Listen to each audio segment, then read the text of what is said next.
Welcome.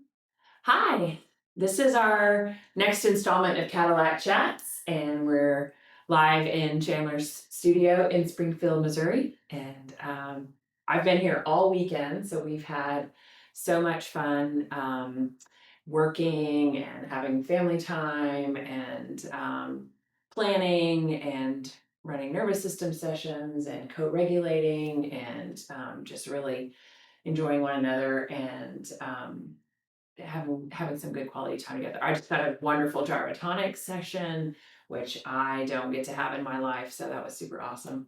And yeah, we thought we might talk to you about co-regulation and how it plays a role in our life as human beings, as business owners, as parents, as friends. Just what is co-regulation and what does it mean for your life? So, yeah, that has become a topic of conversation in terms of understanding how we as human beings are wired for connection. It is a physiological need that we as in the human experience have to have in order to have a full well-being. Right.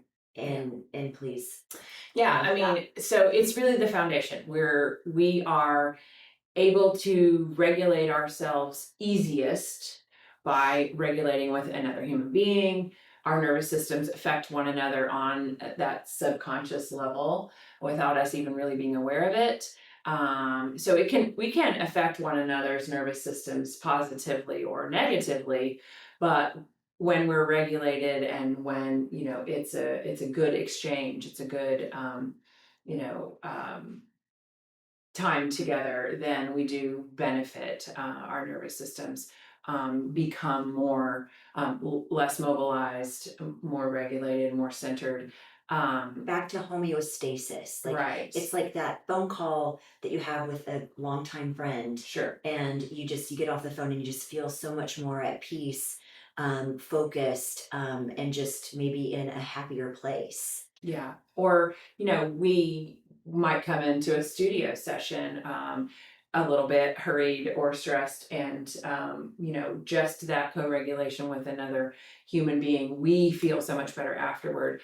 But we can certainly regulate ourselves, and we teach people to do that with, breathing exercises, making sounds, movements, but it is a little bit more challenging. It's easily accessible to co-regulate with another human being or an animal. And so we wanted to talk about the importance of that. And we've had kind of an interesting, just kind of like a test case. We didn't really intend really to do a little research on this, but we did, and it was super eye-opening. So we, have busy lives separately, and we have busy life building our business together. And so we kind of go through waxes and wanes or varying levels of how often we're communicating, if we're building a course, if we're, talking about marketing. Sometimes we're just talking, all the time, multiple times a day. And then other times, like recently, Chandler's been doing a lot of work with her teacher trainings. And so I've kind of just tried to respect that time and just not add more to her plate by us talking or connecting or whatever. And I kind of just had this aha moment that recently we've had a couple of phone conversations or whatever that I just feel so much better, more centered, more focused, more regulated.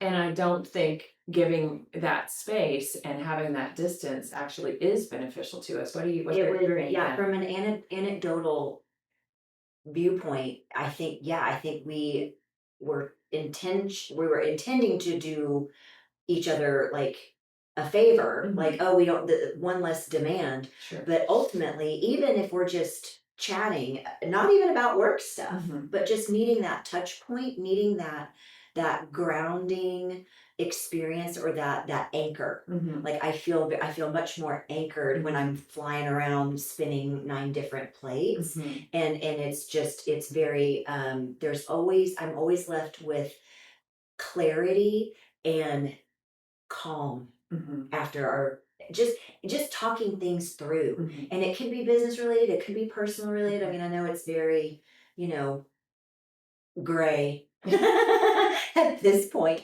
But yeah, it was an eye-opening experience that like, oh yeah, we are better together. Yeah.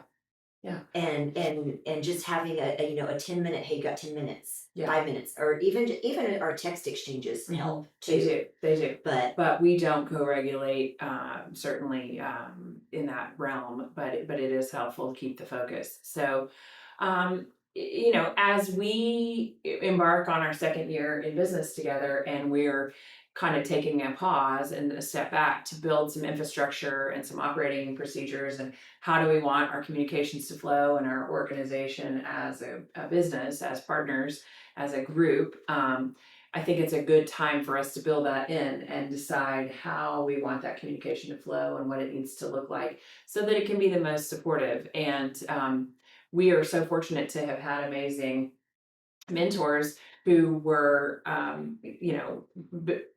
separate business owners as well as co-business owners, and so they showed us.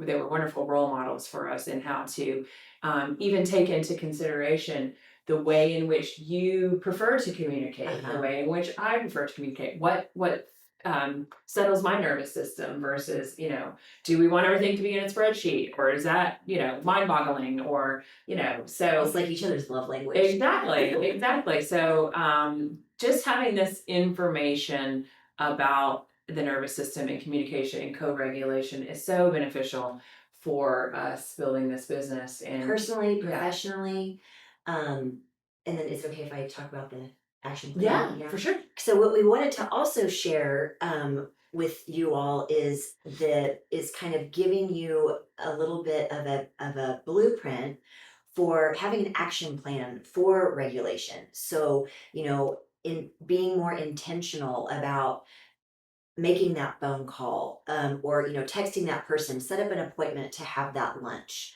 that you maybe you run into the stranger on the street, oh it's so good, or not stranger but someone that you haven't seen for a long time, oh it's so good to see you, let's get together, we should do lunch, and then you never do.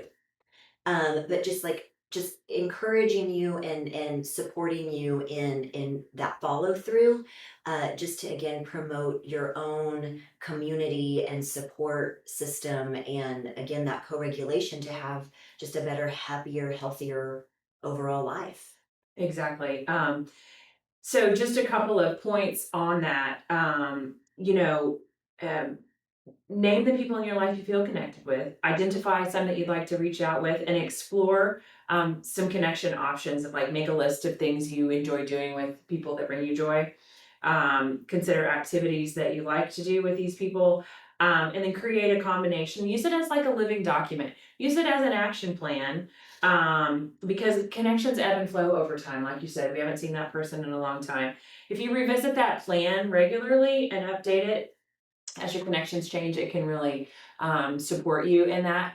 What we have found in our research, and if we really just kind of use ourselves as a case study, the more dysregulated we become and the more kind of shut down and reserved and like that pulled back feeling because we're not feeling regulated and safe to connect out in the world, the more distant those connections become, which sort of feeds that dysregulation.